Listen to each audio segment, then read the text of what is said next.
गरीब का जादुई मटका। बिजनौर नाम के एक गांव में रतन नाम का एक गरीब मजदूर रहा करता था। वो अपनी माँ, पत्नी और बेटे के साथ एक छोटे से घर में रहा करता था। वो घर जहाँ तहाँ से टूटा फूटा था। बारिश के समय पर उसकी घर की छत हर जगह से पानी टपका करता था, मगर फिर भी उसे टूटे फूटे घर में अपना जीवन किसी न किसी तरह से जी रहे थे। एक दिन, बेटा आज काम से आते समय मेरे लिए नया चश्मा बनवा कर ले आना। मेरा पुराना चश्मा टूट गया है और अब मुझे बहुत ही परेशानी होती है काम करते समय। मैं ठीक से देख भी नहीं पाती हूँ, मुझे सब धुंधला दिखाई देता है। माँ, मुझे अभी मेरी पगार नहीं मिली है, इसलिए अभी तो आपके लिए चश्मा नहीं खरीद पाऊंगा। आप कुछ हफ्ते और इंतजार कर लीजिए माँ। जैसे ही मुझे पगार मिलेगी मैं आपके लिए जल्द ही नया चश्मा बनवा दूंगा। क्यों, ठीक है ना? ठीक है बेटा, कुछ हफ्ते और बिना चश्मे के काम कर लूंगी, मगर तू जल्दी से जल्दी कोशिश करना मेरा नया चश्मा बन जाए। ठीक है ना बेटा? रतन अपने काम के लिए जा ही रहा होता है कि रतन और उषा के बीच हो रही बातों को उसकी पत्नी सुन लेती है। जैसे ही रतन घर से बाहर निकलता है तो रतन की पत्नी पल्लवी पीछे से आवाज लगाती है और रतन को रोककर उससे कहती है, सुनिए, आप माँ जी को आज ही चश्मा ला दीजिए। मैंने देखा है माँ जी को बहुत समस्या होती है काम करने में। वो तो कई बार अपना हाथ तक जला लेती हैं, इसलिए आप पहले उनके लिए चश्मा ला दीजिए। मुझे पता है कि अभी आपको पगार नहीं मिली है, इसलिए ये लीजिए मेरे गहने। ये मेरी माँ ने मुझे शादी के समय दिए थे। आप इन्हें बेचकर माँ के लिए नया चश्मा ले आइए। नहीं पल्लवी, तुम अपने गहने क्यों दे रही हो? ये तुम्हारी माँ ने तुम्हें बहुत ही प्यार से दिए होंगे, तुम इन्हें अपने पास ही रखो, समझी ना? मैं मालिक से आज कुछ पैसे एडवांस मांग लेता हूँ और वो मुझे जरूर कुछ पैसे दे देंगे।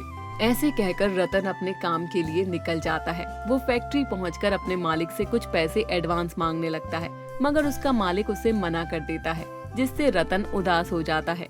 एक दिन मालिक रतन के पास आता है और उससे कहता है, सुनो रतन, आज से तुम्हें काम करने की कोई जरूरत नहीं है और ना ही बाकी सभी को, क्योंकि अब मेरे पास पैसे नहीं है। मैं घाटे में चल रहा हूँ, मेरे ऊपर बहुत ही ज्यादा उधार हो चुका है, इसलिए अब ये फैक्ट्री बंद होने वाली है।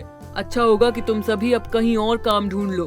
मगर मालिक, हमें इतनी जल्दी भला कौन काम देगा? और मालिक, हमारी पगार का क्या, उसका क्या होगा मालिक?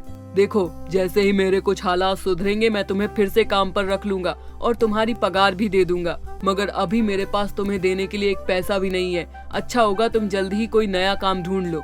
अब रतन और दुखी हो जाता है। उसे पगार भी नहीं मिली और काम भी अब नहीं रहा। वो बहुत जगह काम की तलाश करता है, मगर कहीं भी उसे काम नहीं मिलता। एक दिन, सुनिए जी, आज तो खाने के लिए कुछ भी नहीं बचा है। जो भी राशन था सब खत्म हो चुका है और सचिन के स्कूल की फीस भी जमा करवानी है।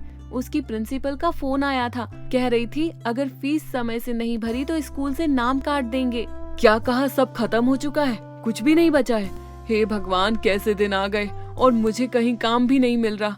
पल्लवी, तुम सचिन से कहना कि अभी स्कूल ना जाए, मेरे पास अभी एक पैसा भी नहीं है उसकी फीस देने के लिए। ऐसे कहकर वो बाहर की तरफ दुखी होते हुए चला जाता है और एक पेड़ के नीचे जाकर बैठकर रोने लगता है।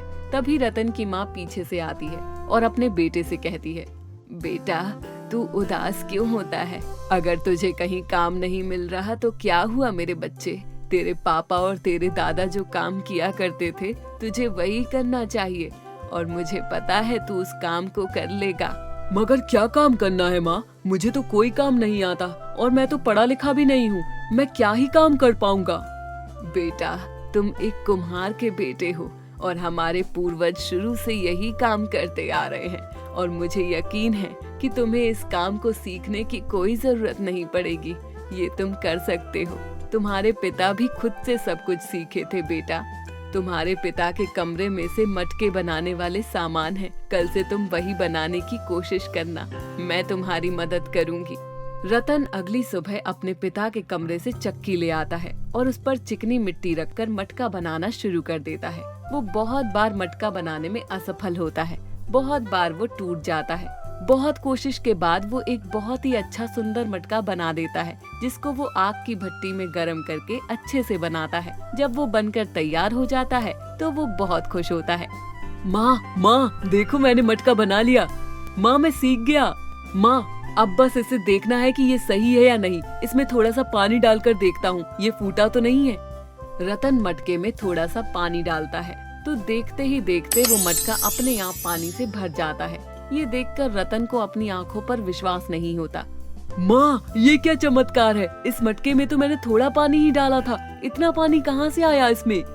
बेटा, इस मटके में कुछ और डालकर देखो। ठीक है माँ। रतन उसमें अपनी जेब से एक सिक्का डालता है। देखते ही देखते वो मटका सिक्कों से भर जाता है। बेटा, ये कोई जादुई मटका है जिसमें जो चीज डालो वो कई गुना बढ़ जाती है।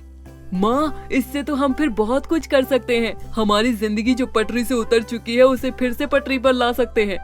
हाँ बेटा, अब अपनी मदद के साथ इस जादुई मटके से हमारे जैसे ही लाचार और बेबस लोगों की भी मदद कर सकते हैं, जैसे तुम्हारी फैक्ट्री में काम करने वाले तुम्हारे साथी जिनका भी काम छूट गया था ना।